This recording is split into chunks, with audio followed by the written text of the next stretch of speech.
இது மகிமை நேரம். இயேசு கிறிஸ்துவின் இனிதான நாமத்தினாலே இந்த 6வது நாளுக்காக உங்களை வாழ்த்தி வரவேற்கின்றேன். கடந்த 5 நாட்கள் நம்ம இயேசு கிறிஸ்துவின் இரத்தத்தினாலே நாம் பெற்றுக்கொண்ட நன்மைகள், ஆசீர்வாதங்களை தியானித்து வந்தோம். இந்த 6வது நாளிலும் கூட இயேசு கிறிஸ்துவின் இரத்தத்தின் மூலமாக நமக்கு என்ன நன்மை கிடைக்கிறது, அவருக்கு சமீபமாகிறோம் என்று சொல்லி நாம் வாசிக்கின்றோம். எபேசியர் 2ஆம் அதிகாரம் 13ஆம் வசனம் இவ்வாறு கூறுகிறது: முன்னே தூரமாயிருந்த நீங்கள் இப்பொழுது கிறிஸ்து இயேசுவுக்குள் கிறிஸ்துவின் இரத்தத்தினாலே சமீபமானீர்கள் என்று சொல்லி நாம் வாசிக்கின்றோம். ஆண்டவருடைய இரத்தத்தினாலே கழுவப்பட்டிருந்தோம் என்று சொன்னால் நாம் அவருக்கு மிக நெருக்கமாக நாம் வாழ முடியும். அதைத்தான் இந்த வசனம் சொல்லுகிறது. நம்முடைய வாழ்வை நம்முடைய வாழ்வை தொலைத்த நம்மை பார்த்து தான் ஆண்டவர் கூறுகின்றார், என்னுடைய இரத்தத்தினாலே நான் உன்னை மீட்டு கொண்டேன், உன்னை மீட்டு கொண்டு என்னுடைய அருகிலே, என்னுடைய சமீபத்திலே நான் உன்னை வைத்து கொள்ளுகிறேன் மகனே, உன்னை வைத்து கொண்டு இருக்கிறேன் மகளே என்று சொல்லி இன்றைக்கு ஆண்டவர் இதை கேட்டுக்கொண்டிருக்கிற ஒவ்வொருவரையும் பார்த்து ஆண்டவர் சொல்லுகின்றார்.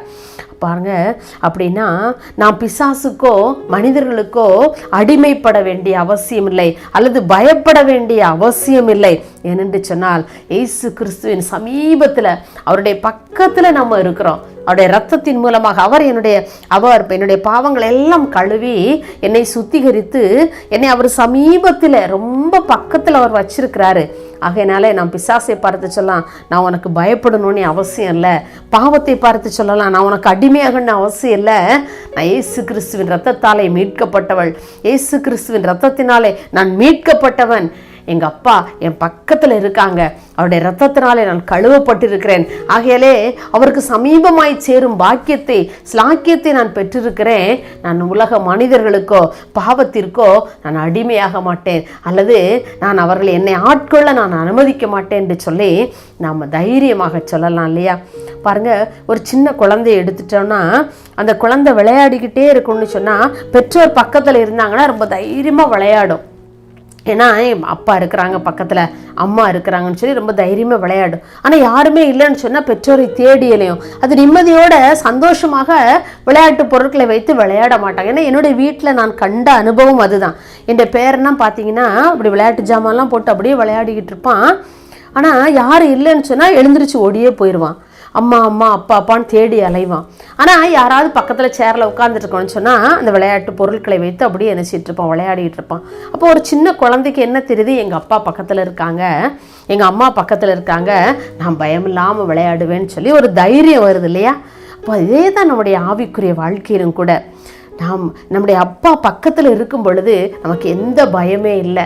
நான் அவருடைய இரத்தத்தாலே மீட்கப்பட்டவன், நான் அவருடைய இரத்தத்தாலே மீட்கப்பட்டவள், அவர் என் அருகில் இருக்கிறார், அவருடைய இரத்தத்தினாலே நான் அவருக்கு சமீபமாய் நான் சேர்க்கப்பட்டு விட்டேன். இந்த உலகத்திலே எனக்கு எந்த பயமும் இல்லை. மனிதர்களை குறித்தோ, பாவத்தை குறித்தோ, பாவ சோதனைகளை குறித்தோ, நம்முடைய பலவீனங்களை குறித்தோ நாம் பயப்பட வேண்டிய அவசியம் இல்லை என்றுதான் பாருங்க. ஏன்னா அவர் நம்முடைய அருகில் இருக்கிறார். இந்த உலகத்தில் நம்முடைய பெற்றோர்கள் எப்படி குழந்தைகள் அருகில் இருக்கும்போது இந்த குழந்தைங்க விளையாடுறாங்களோ அதே போலத்தான் நம்ம அவருடைய இரத்தத்தினாலே கழுவப்பட்ட பிள்ளைகளாகிய நாம் எதற்கும் பயமின்றி வாழ வேண்டும் என்று சொன்னால் அவருடைய இரத்தத்தால் நாம் கழுவப்பட்டிருக்க வேண்டும். அவர் அருகில் இருக்கும்போது நம்ம தைரியமாக சொல்லலாம், என்ன சொல்லலாம், என் பக்கத்தில் 1000 பேரும் என் வலதுபுறத்தில் 10,000 பேர் விழுந்தாலும் அது என்னை அணுகாது. ஏன் அணுகாது? நான் எங்கே இருக்கேன்?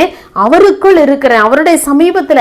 எங்கள் அப்பா என் பக்கத்தில் இருக்காங்க, அதனால எனக்கு எந்த தீமையும் அணுக அவர் விட மாட்டார். என்னுடைய கூடாரத்தை சுற்றிலும் அவர் பாதுகாப்பாக இருக்கிறார்.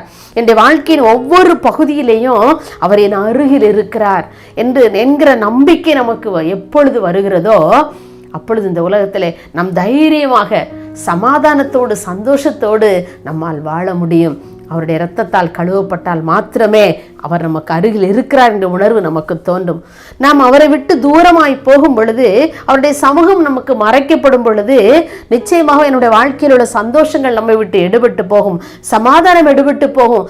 யாரும் இல்லாத ஒரு உணர்வைத்தான், ஒரு அனாதை போன்ற ஒரு உணர்வு தான் நம்முடைய உள்ளத்தில், ஒரு வெறுமை தான் நமக்கு காணப்படுமே ஒழிய என் அப்பா இருக்கிறார் என்று தைரியமாய் நம்மால் சொல்ல முடியாது.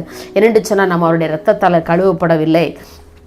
எனக்கு அன்பானவர்களே, நான் வாழ்கின்ற இடத்துலலாம் நான் ரொம்ப தள்ளி, நான் சிவகாசி பக்கத்தில் தான் நான் ஒரு இடத்துல ஸ்டே பண்ணி இருக்கிறேன். தனியாக இருப்பேன். ஆனால் எனக்கு நான் ஒரு வீடு எடுத்து தனியாக தான் நாங்கள் ஸ்டே பண்ணி இருந்துட்டு தான் அங்கே ஒர்க் பண்ணுறேன். ஆனால் என்னுடைய வாழ்க்கையில் நான் ஒரு நாள் கூட நான் தனிமையை நான் உணர்ந்ததே இல்லை. நான் எப்போ அப்பா என் கூட இருக்கீங்க, அப்பா என் கூட இருக்கீங்க, எங்கள் அப்பா என் கூட இருக்காங்கிற ரொம்ப தைரியத்தோடு நான் ஒரு நாள் கூட எங்களுடைய ஜன்னல்லாம் திறந்துட்டு தான் நான் படுப்பேன். எல்லோரும் சொல்லுவாங்க, டீச்சர் தனியாக இருக்கிறீங்க, நீங்கள் ஜன்னல்லாம் திறக்காமல் இருங்க. இல்லை, எனக்கு ஒரு பயமே இல்லை, எங்கள் ஏசப்பா என் கூட இருக்கிறாங்கன்னு நான் தைரியமாக சொல்லிடுவேன். ஒரு நாள் கூட நான் தனியாக இருந்ததுக்காக நான் பயந்த நாட்களே கிடையாது. எந்த காரியத்தை செய்தாலும் நான் சொல்லுவேன், ஏசப்பா அந்த காரியத்தை செய்ய போகிறேன், என் கூட வாங்க, எனக்கு உதவி செய்யுங்க, எனக்கு ஆலோசனை தாங்க. ஏன்னா அவர் என் பக்கத்தில், நான் எப்பவும் தாவீது சொல்கிறால, அவரை என் வலது பாரசத்தில் இருக்கிறபடியால் நான் அசைக்கப்படுவதில்லை. அப்போ என் பக்கத்தில் இருக்கும்போது எனக்கு என்ன பயம்? இந்த நம்பிக்கை என்னுடைய வாழ்க்கையில் ஆவியானவர் எனக்கு கொடுத்தார். நான் உன் அருகில் இருக்கிறேன் என்று சொல்லி. அப்போ எப்போ இந்த நம்பிக்கை வரும்? அவர் என் பக்கத்தில் இருக்கிறாருன்ற நம்பிக்கை எப்பொழுது வரும் தெரியுமா? அவருடைய இரத்தத்தால் கழுவப்பட்டிருந்தால் மாத்திரமே.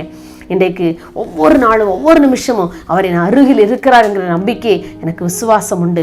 எந்த காரியத்தை செய்தாலும் அநேக சூழ்நிலைகள், வேண்டாத சூழ்நிலைகள், விரும்பப்படாத சூழ்நிலைகள் எல்லாம் அநேகம் வரும். ஆனாலும் கூட நான் கலங்கி திகைப்பது இல்லை. என்னென்று சொன்னால், என் அப்பா என் அருகில் இருக்கிறார், அவர் என் சமீபத்தில் இருக்கிறார், எனக்கு நேரிடுகிறது எல்லாவற்றையும் அவர் கண்காணித்து கொண்டே இருக்கிறார், எனக்கு எந்த தீமையும் அணுகாதபடி என்னை பாதுகாத்து கொள்வாரா என்கிற நம்பிக்கை எனக்கு உண்டு. இதை கேட்டுக்கொண்டிருக்கிற கண்பான சகோதரி சகோதரியே, உங்களுடைய வாழ்க்கையிலும் கூட அவருடைய இரத்தத்தால் கழுவப்படும் போது நீங்கள் அவருக்கு ரொம்ப சமீபமாக வந்துடுறீங்க. அப்போ ஒரு பயமே இல்லை, நம்ம ரொம்ப தைரியமாக இருக்கலாம். பாருங்கள், இந்த எபேசியர் நிருபத்தை எழுதின பவுல் தான் பாருங்க, சவுலாய் வாழ்ந்து கொண்டிருந்த காலங்களிலே அநேகரை துன்பப்படுத்தி, அநேகரை வேதனைப்படுத்தி, அநேகரை கொலை செய்யவும் துணிந்திருந்தார். ஆனால் துரோகம் பண்ணி விசுவாசிகளை அடிக்கவும் சிறையில் அடைக்கவும் காரணமாயிருந்த இந்த சவுல் தான் பவுலாய் மாறின பொழுதுதான் இந்த எபேசியர் நிருபத்தை எழுதுகிறார்ல. பாருங்க, அவருடைய வாழ்க்கையிலே எப்போ அவருடைய இரத்தத்தால் கழுவப்பட்ட உடனே அவர் மிகவும் ஆண்டவருக்கு சமீபமாய் சேர்ந்ததினாலே இந்த நிருபங்களை எல்லாம் அவரால் எழுத முடிந்தது.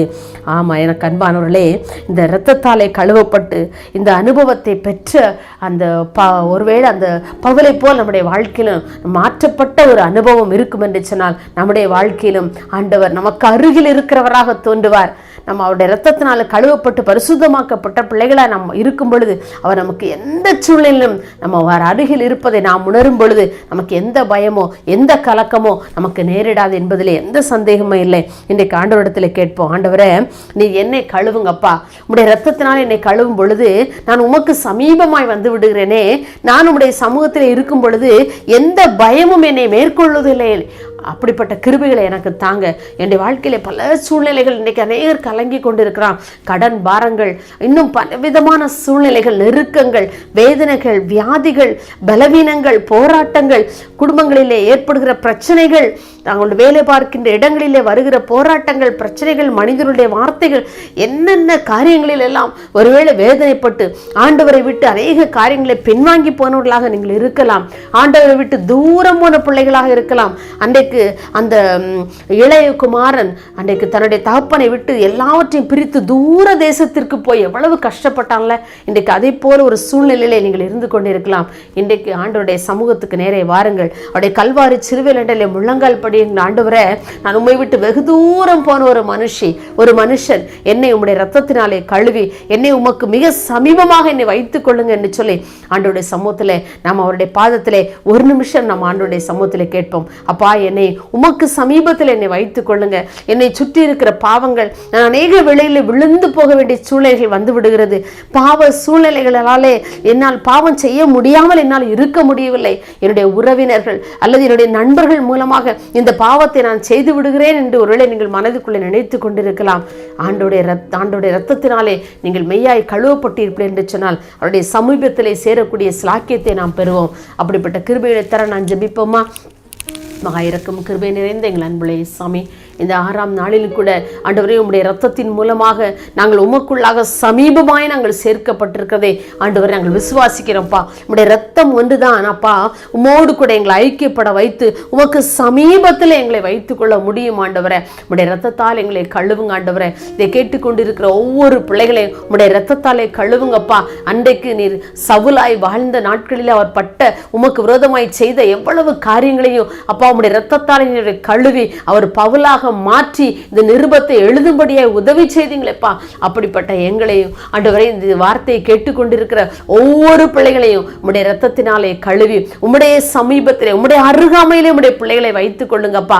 உலகத்தில் என்ன சோதனைகளோ கஷ்டங்களோ பலவீனங்களோ கடன் பாரங்களோ பிரச்சனைகளோ பாவ சோதனைகளோ நெருக்கும் பொழுது அப்பா நீங்க அருகில் இருப்பதை உணர்ந்து உமக்குள்ளாக தைரியம் கொண்ட பிள்ளைகளாக ஆண்டவரே தாவீதை போல அப்பா என் பக்கத்தில் 1000 பேர் வலதுபுறத்தில் 10,000 பேர் விழுந்தாலும் அது என்னை அணுகாது, அவரை நான் என்னுடைய வலது பாரசத்தில் வைத்திருக்கிறபடியால் நான் அசைக்கப்படுவதில்லை என்று சொல்லி பிள்ளைகள் உண்மையே நோக்கி பார்க்க கர்த்தர் உதவி செய்யும்படியே ஜெபிக்கிறோம். அப்படிப்பட்ட கிருபைகளை கொடுக்க போறதற்காக உமக்கு நன்றி. இயேசுவின் நாமத்தில் பிதாவே, ஆமென்.